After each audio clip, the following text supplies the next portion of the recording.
Greetings, Bashar. And to you, good day. All right, I have a couple questions for you. Yes.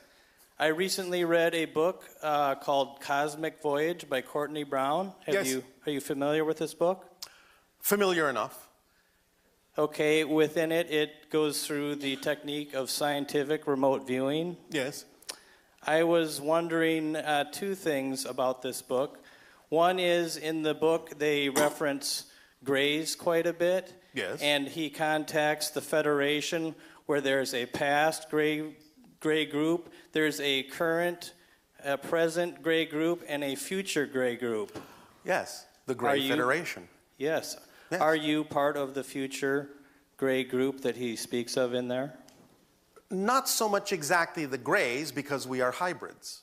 Okay, not yes. grays. But we are an extension of the future gray group. Okay.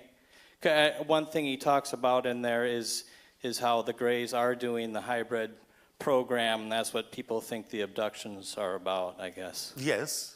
Okay. For the most part, that is true. Okay.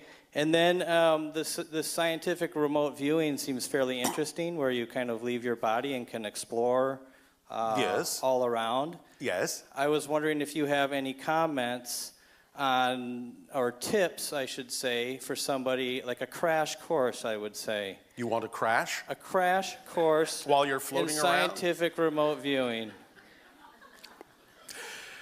It will work slightly differently for different people, but to some degree you will find that if you can give yourself the opportunity to really become very familiar with that lambda state, it is conducive of out-of-body experience.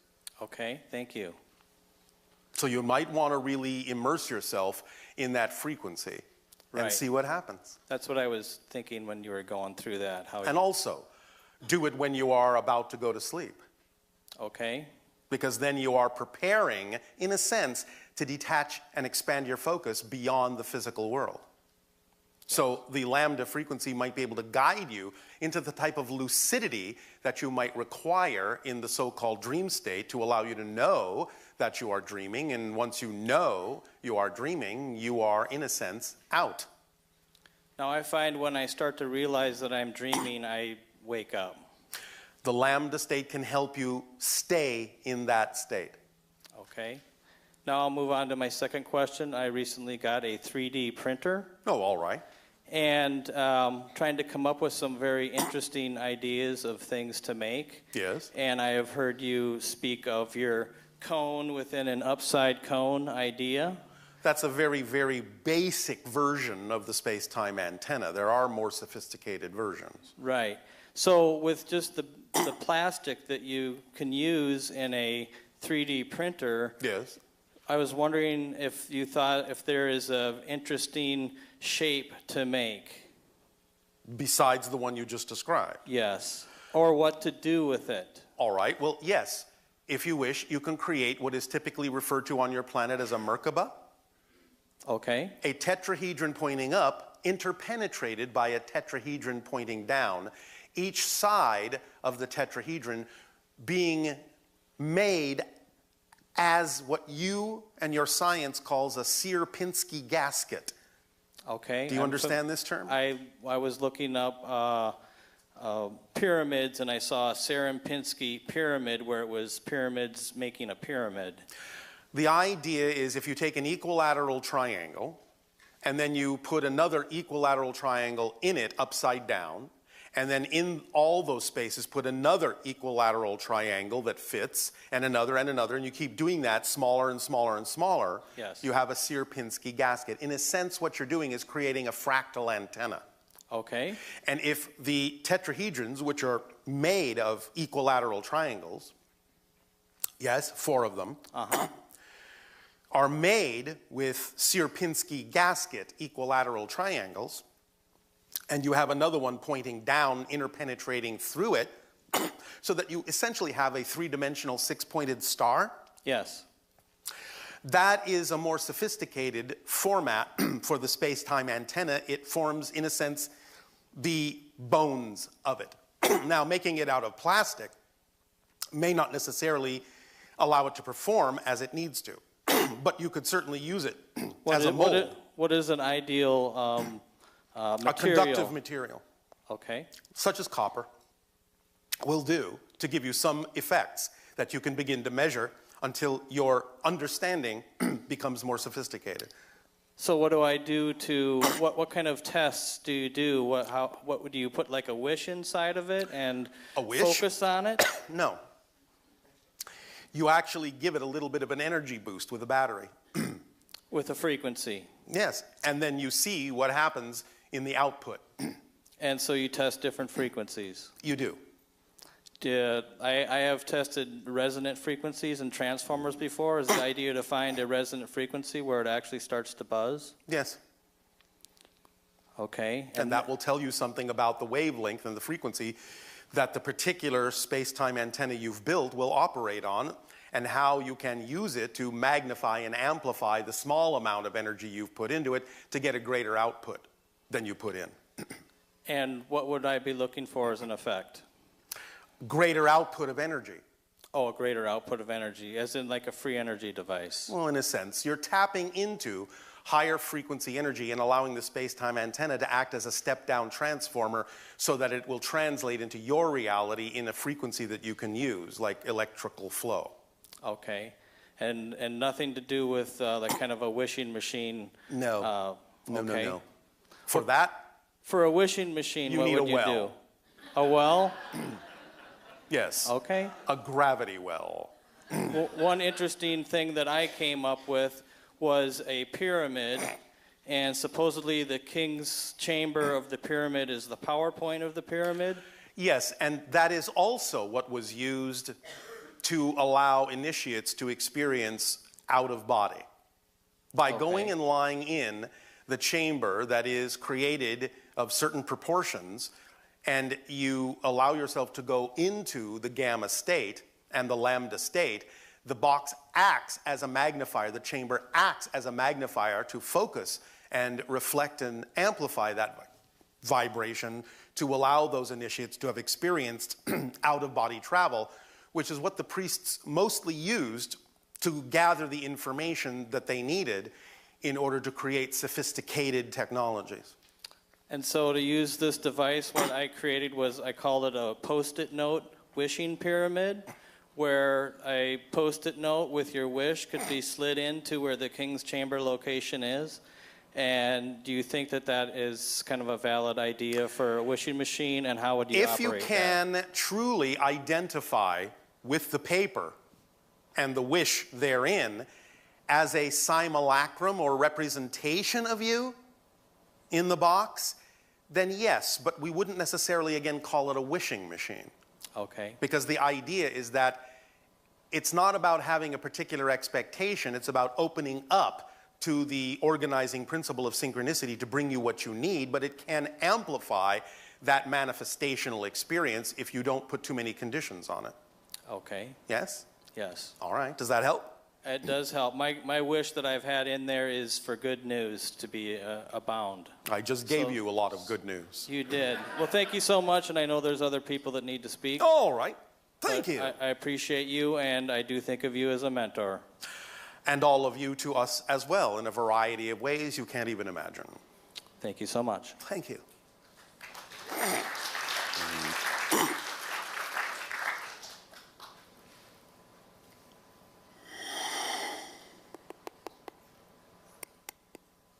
Bashar. And to you, good day. Happy birthday. Thank you. So I have a couple questions for you. So first I want to tell you that the first time and the last time that I saw you was a year ago, and I was in Vegas. Yes. And my name got pulled for a question too, and I was the second person, and I had a feeling that it was coming. Yes. And this time I was pulled again, the second person, and I had a feeling it was coming. All right. So You're on a roll. Yes, I am. Thank you. So I was actually just with a psychic about a week ago, and she told me that I came from a history of intuitive women, and she told me a lot of different things about myself, including how I died in a past life. Remember what we say about past lives. You know, you told me this last time, and I don't remember exactly that it's sort of an alternate All right. universe. Let us more. give you a brief reminder. Okay. In essence, mechanically, there's no such thing. You can have an experience of having had a past life. But do you remember that we talk about the fact that everything exists at once?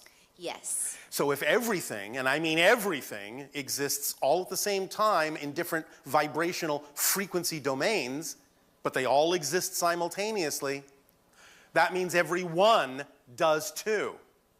Even the people you think of as being in the past or in the future or in a parallel reality, they all exist now as the people that they are.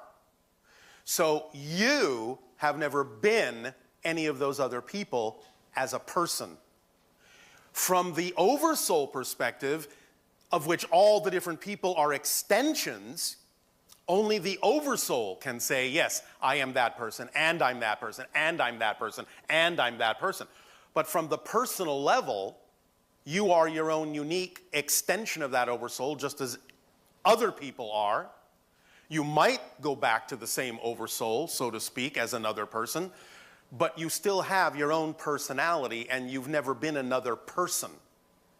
So the idea is, because you exist now in a space-time focused framework, what you do is you make connections to the people you believe that can provide experience and information and energy to you from their lives that will aid and assist you in the theme you're exploring in this life. But because you exist in a space-time framework, you interpret that energetic connection that you're creating in the present as a memory, and therefore think that that's in the past and that that happened to you in the past, when in fact it's just simply happening to that person, but you're making a connection to draw from their experience because you believe it assists you in this life. Now, these things are not static. They're always dynamically changing because you are.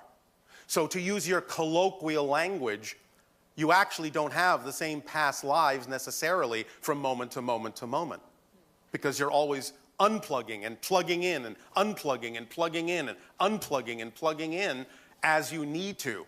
It's a dynamically changing relationship. But from your space-time framework, you can create the experience of having a life, dying, living again, dying, living again, dying. You can create that as an experience because it's a perspective of how you're looking at the structure. But it's not an accurate description of the actual mechanism at work. Does that make sense? It makes a lot more sense than it did last year, so thank you for All clearing right. that up. By example, this is why we use the illustration to prove the point. This is why 50 different people can say, I was Cleopatra. Because obviously, if they all really were those other people, 50 people couldn't say that. But because 50 people or 100 people or 1,000 people or 1,000,000 people can energetically link to the individual you know as Cleopatra, your assumption that you used to be that person is just your space-time way of saying you've made a connection to that particular person for your own reasons. That makes a lot of sense. I know, that's why I said it. So going off of that then, a lot Yes. of the things that the psychic told me were true. She told me things about my current past. They're true, it's that- just being interpreted in old-fashioned terminology. Well, so my question to you then is, based on everything that she did tell me during this session, how much do you perceive of it to be accurate? That's not the question. The question is, how much of it do you perceive to be relevant? A lot of it. Then that's what you take, Okay. and that's what you use. And what isn't relevant right now doesn't need to be thought of right now. If at any moment it needs to become relevant in your life, you'll remember it. Okay. Yes? Thank you. So my second question is about my business. Yes. So I started a business about 2 years ago. Which is what? Thank you. Which is running a website on music festivals. Oh, all And right. How exciting. It is very exciting, and I love it. It is my passion. It's what I wake up thinking about. It's what I think about all the time. All right. The downside to it is I that beg your pardon? You can't have a downside to passion. If you Well, are having a downside, struggle. you can't have a struggle in passion. The obstacle. If you have an obstacle, if you have a struggle, if you have a downside, the point is you're not in your passion at that moment. Well, then let me clarify, because I Thank don't you. think I'm doing a very good job. You're doing a wonderful job of pointing out The area that there are of times you're not in your improvement- passion. The area of improvement Yes. is the monetary side of it. Right now, I'm currently financing my own job with a day job that I'm not passionate about. I enjoy doing it. But you believe you need it at the moment, and Yes, that's fine. And I don't believe that I want to take money from investors because I don't want somebody to tell me how to run my business. Investors don't have to tell you how to run your business. You need a silent investor. Okay. And Did you not know such a thing existed? You know what? I haven't really even looked into it because Well then, maybe you need to do some research. you are very right. And can you tell me, Bashar, do you see this business thriving? If you stay in your state of passion, whatever needs to thrive will thrive. Whatever is irrelevant to it will go its own way. Okay. And remember, if you focus too much on only one expression of abundance, you will close the door on all the other expressions that could allow you to do what you need to do when you need to do it. So don't just make it about the money. Open up to all forms of support and abundance that could come into your life synchronistically instead of slamming the door on them because you think that the money is the only way you can do what you need to do. And that's what I have been doing is I've opened up so many opportunities. I have so many amazing contributors on my team, so right. much support. All right. And it's just when can I make this my full time? That's completely in your hands when you believe that your excitement, when you know for a fact, when you feel it in your bones, when it's in your behavior, that your excitement can support you, it will. Until such time, don't give up your day job. Okay, thank you. And I have one last question. My last question pertains to my future.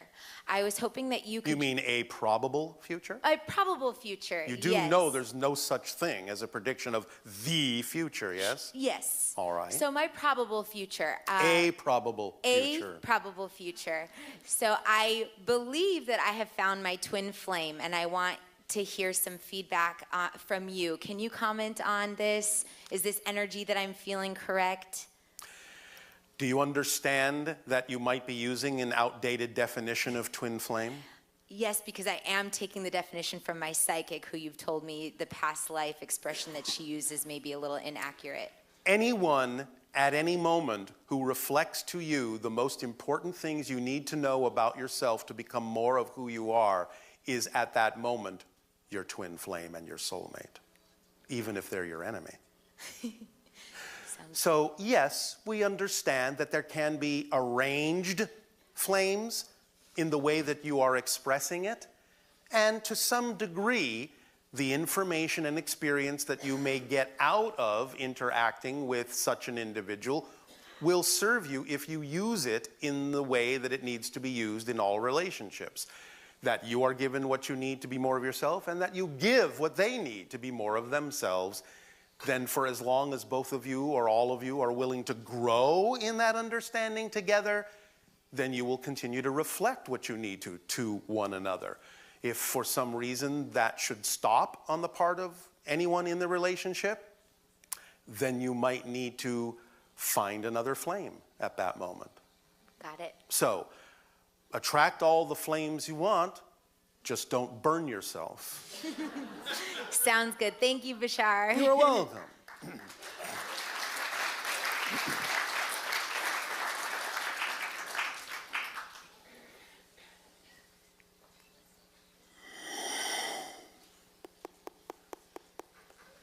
Some of you attract just enough twin flame to cook your own goose. It's not about holding your hand in the fire longer than you need to. It's about knowing that the most loving thing you can do for anyone is to be yourself and demonstrate the consequences of the choices that everyone is making. That's the most loving thing you can do, even if it means that the twin flames need to part. Hi, Bashar. And you good day. Happy birthday today. Thank you. I have a couple of questions today. Yes. I see your daily messages in the internet. Somebody is writing in his blog. Yes. And according to that, animals are more connected and can sense the universe or unseen world more than human beings. Animals? Yes. Yes, very And- often. Okay, then. Oh, I'm so nervous. Okay. Why? So, What are you nervous about? okay. Am I a big bad monster alien? Am I going to devour your soul? Okay. So.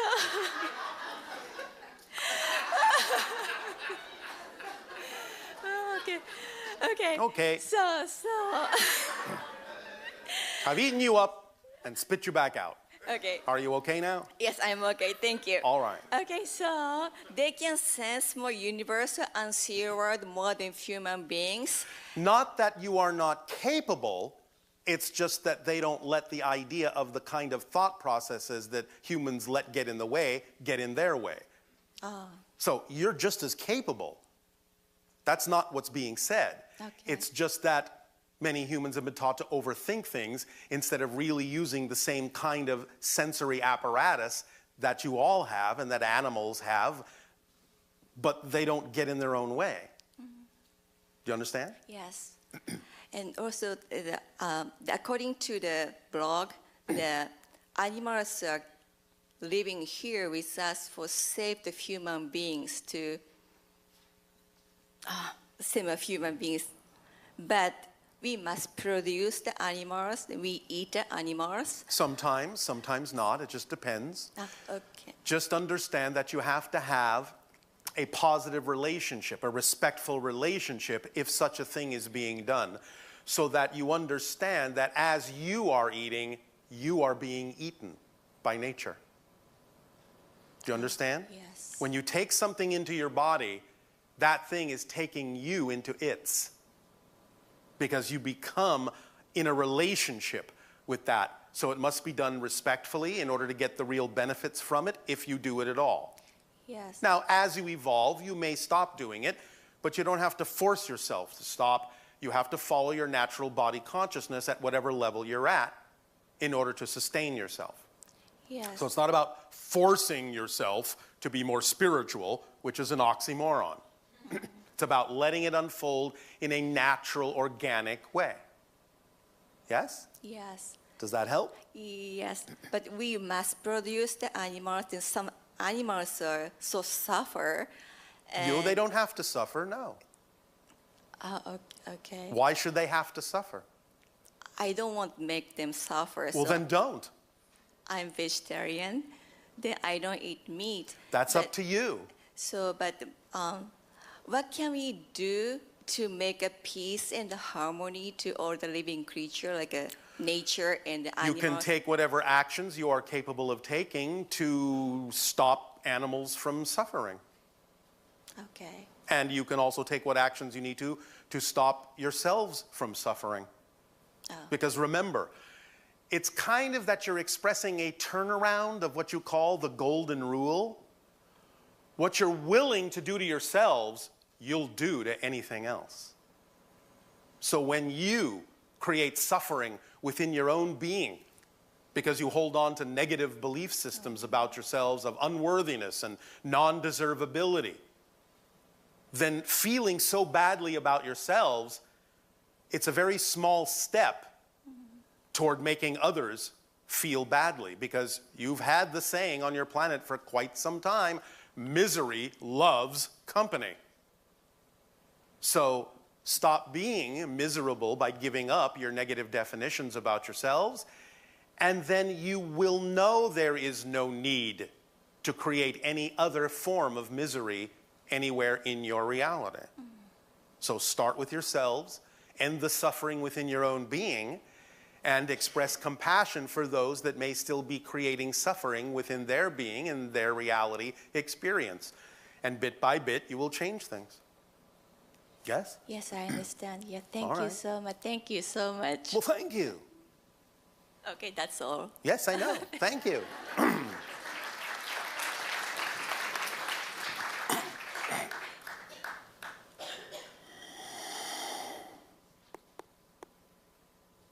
Hello, Bashar. And you good day. Happy birthday. Thank you. I have a question about genetics Yes. and intuition. Yes.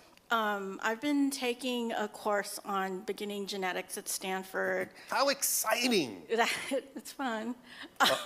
Oh, I believe you. It's fun.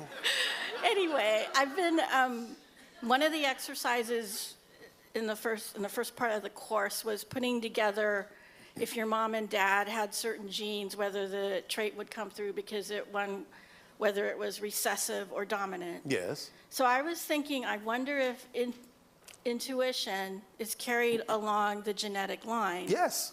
And in my family, my grandmother, I believe, is intuitive. I have aunts that are. Are you intuiting that? Yeah. Well, I know that for sure because Well, all right. they have dreams that come true. And Yes. my grandmother had dreams that come true. Yes. But out of my cousins, Yes. they don't talk about it. Yes. And my brother and I, we have the same mom but different dads. Yes. We're both intuitive. Yes. One sister, I don't think she is, and one sister definitely isn't. All right. So that would mean At least not that she is exhibiting. she's not exhibiting. She won't talk about it. All right. But so does that mean intuition is recessive and not dominant? Because if it was dominant, then everybody in my family would have some degree of it. Yes, in general, but that's oversimplistic because there are many other factors that determine whether or not whatever might be in the genetic code would be recessive or dominant. And a lot of it has to do with themes that people choose to explore in having a physical incarnation. So does that mean it could be dominant, but because it Let me was- give you an example. Okay. Now, I'm not saying it has to happen this way, but sometimes it does happen this way because people on your planet, when they don't know what the tools are to make the shift, will, from a higher level, choose to have a certain experience that will shift them, that will allow what might have been dormant to suddenly become dominant.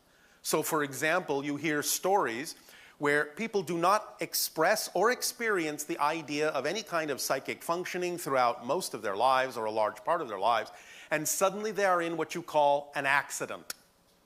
And after the accident, suddenly they're psychic this and intuitive that, because they have, in a sense, shifted themselves in such a way that now is the time for that particular genetic trait to become dominant, when it wasn't time before. They have flipped a switch. They've turned it on.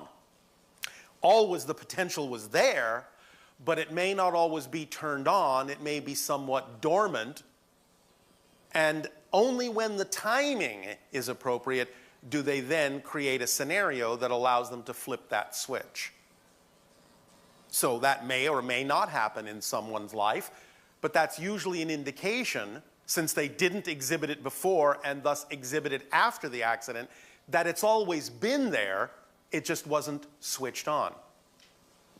You follow? Yep, I think that makes sense because I don't think I exhibited any intuitive abilities as a child, and I sort of thought, well, it just sort of passed me by. I'm like my other cousins.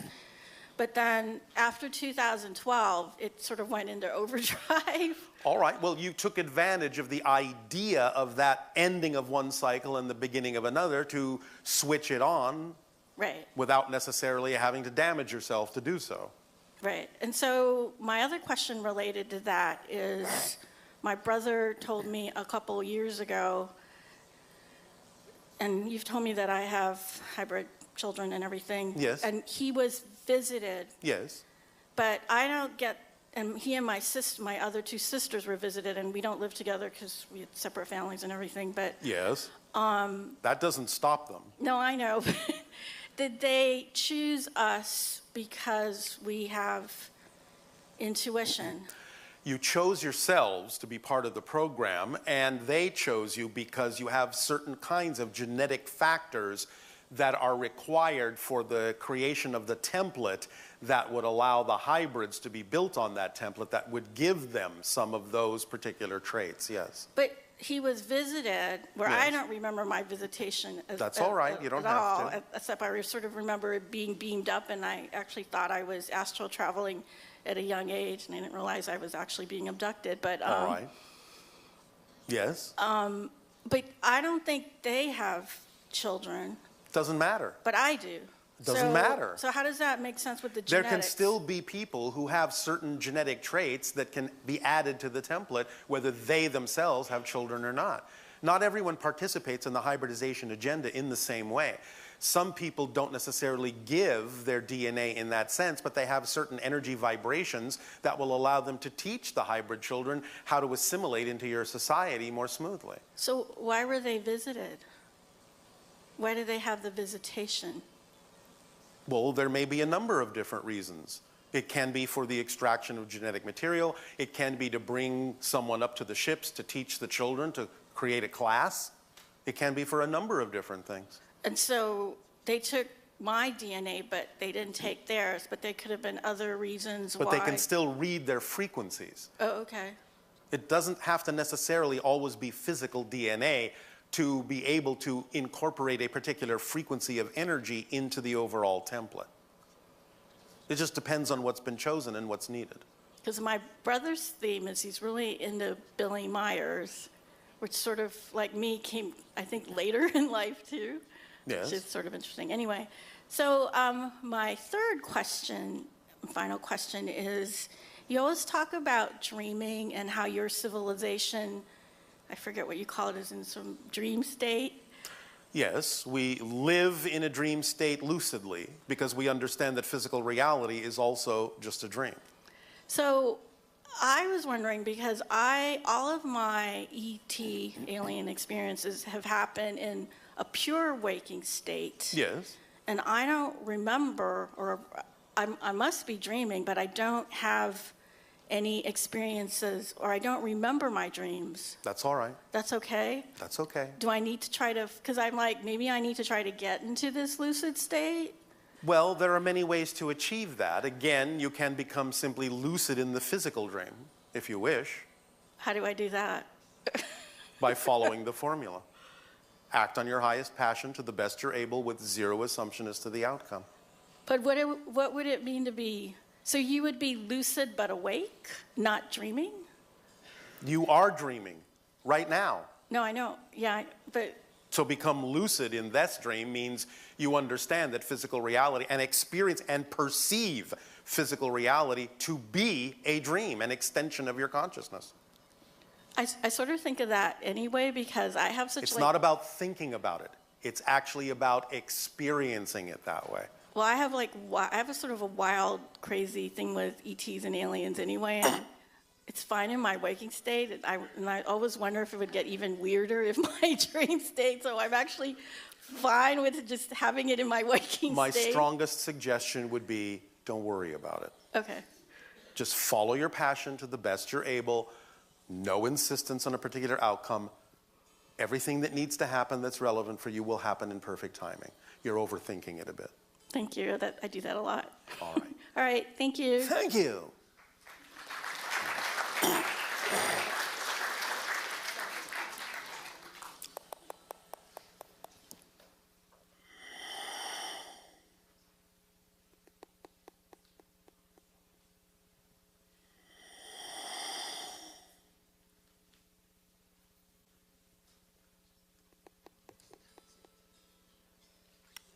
Hi, Bashar. And to you, good day.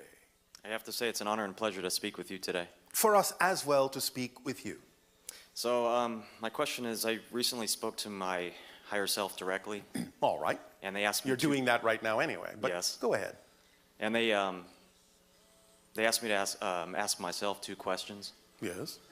and And I did just- you answer? I thought about it, and I just wanted to know if what I think the answer is that Well, accurate? What did you think? And what was the question? I believe it was. What was the question? It was in regards to why is it so difficult for myself to have that longing sensation for a certain entity which I've never met. And what was your answer? I still don't know. I thought you said you answered it. I thought I did too, but I wasn't sure. All right. What kind of an entity are you longing for? I don't know. Then how do you know the longing has anything to do with an entity? That's what I was told. Do you understand that you are also an entity? Yes, Maybe you're longing for yourself. I believe so. Now you have your answer. Thank you. What else? In the next 3 years, what are the possible highest probabilities for my future? You mean a probable future? Yes. That's up to you. What do you prefer them to be? I have no idea. That's a good start. Do you trust the way that your life unfolds? Yes. Do you trust that synchronicity is the organizing principle that will bring you the opportunities in the order in which you need to act on them? Yes. Then I guess you'll find out, won't you? I guess so. It's a process. It's not an answer book. It's a process. Go through the process so that you have a richer understanding of what it is you will experience. Whatever that may be. We're not going to pin it down for you. Yes. That wouldn't be of service to you. And then for my last question is, how did the dinosaurs die? Well, several different ways. Some of your scientists are generally correct in the idea that there was a major asteroidal strike on your planet that changed the environment and made for most of the saurian population an uncomfortable environment to continue in. However, they didn't really all die, as many of you know. Many of them evolved into what you now understand to be birds. Yes? Yes. So you still actually have dinosaurs.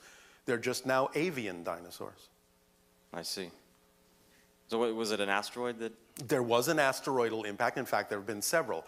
Plus, there are also other kinds of changes and extinctions that occur for a variety of environmental reasons, such as volcanic activity, such as certain gases that are released into the ocean that will kill off entire ecosystems. There's a combination of things going on, but there are sometimes obvious triggers, such as asteroidal impacts, that may begin such a cycle. Okay. Thank you. Does that help? Yes, thank you very much. All right, thank you.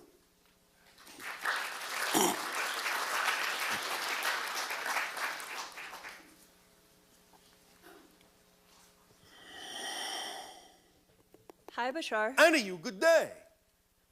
I was wondering if you would describe your birth. Fun. Yeah. Explosive. Eye-opening. Full of amazement. Full of the visceral, vibrational experience of 200 million collective minds welcoming me to the world through telepathic contact. What else would you like to know? What is your body like when it came out? I don't know if it came out of somewhere or... Well, no. It came out of an energy sphere. We used to procreate much like you do. But over the course of our evolution, we have gotten to the point where we are now what we call quasi-physical. We're sort of a blend of physical and non-physical, a blend of physical and spirit in a way. We still have what you would perceive to be bodies, but they feed only on energy, on light.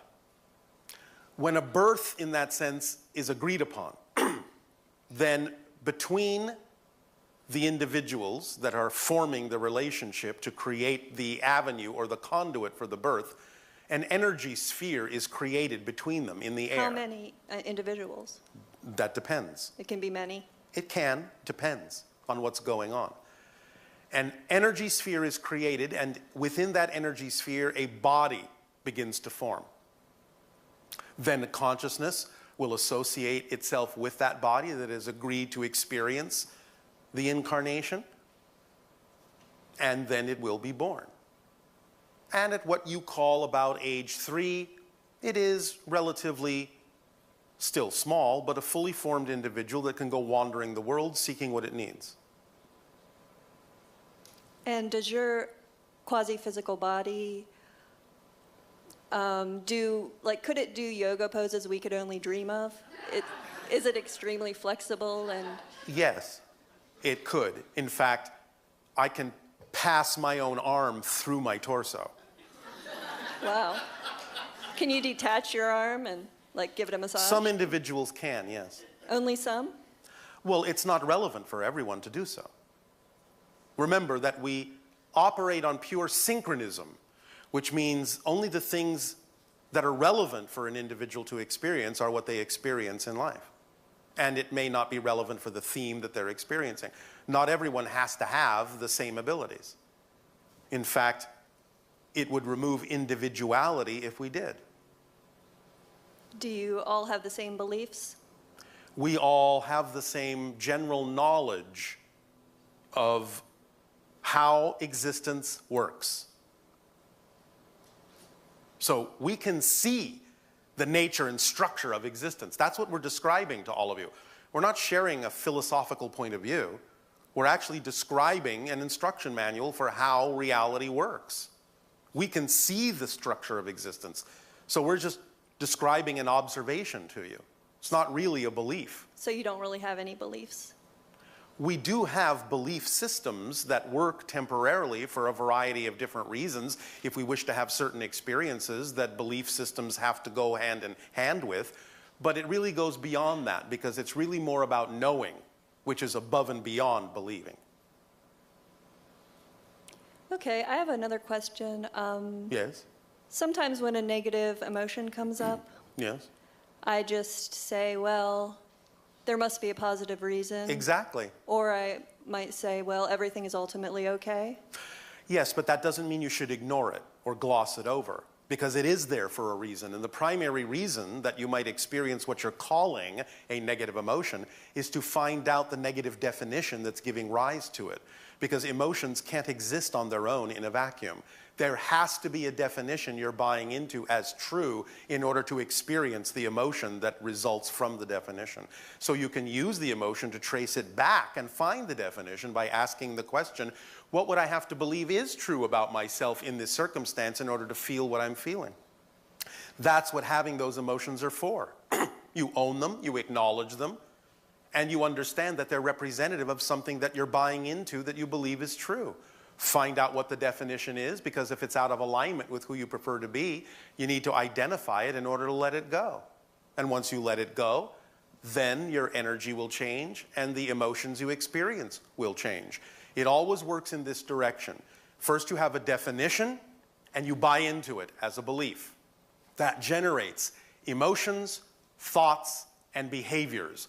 So any behaviors that you deem are out of alignment with what you prefer, any thoughts or feelings that are out of alignment, you can always ask that question. What would I have to believe is true in order to behave, think, feel the way I do? Find out what it is. That's what the process is for. To let go of the things that are not relevant for you, to streamline yourself, to lighten yourself up. That's what enlightenment actually means. To lighten yourself up and let go of things that are not relevant for you, to find out who you really are at your core. What's your essential self? Know thyself. That's the mantra. Okay, so the function of just saying there must be a positive reason for this is just to lighten things up a little bit, but you still need to dig down and... You still need to know what the reason is. Otherwise, if you're unaware of it, how are you going to let something go that you don't know what it is? You're not owning it. You're not aware of it. You can't change what you don't own. But what if the negative emotion goes away after you say that? You know? Does it really go away, though, or does it keep coming back? Maybe temporarily it might. Temporarily, which again means you may have simply put off what you will then encounter again later, because you haven't really found the reason why it's happening. If it really never comes back, then you may have developed a shorthand permission slip that really allows you to let go of the negative belief that was generating it. And that's fine if it works for you that way. But most of you don't work that way yet. So if you can, that's wonderful. But if it keeps coming back, that should be your first clue that you haven't really let it go. Is that a stage in our evolution where it would be that easy to just say that? Absolutely. Because you realize that you are the ultimate permission slip and you're making the changes anyway, so you don't then need any other artificial reflection or symbol in order to give yourself permission to let it go. Because you become aware of what they are. You're willing to acknowledge that you have certain negative ideas within you. Please do remember that as you expand your consciousness, you may not experience as much negativity, but you don't become less aware of negativity. You become more aware of negativity because you become more aware of everything in creation which has negative and positive and neutral. It's a trinity. The idea is that when you operate from the balance point at the center, you become much more aware of not only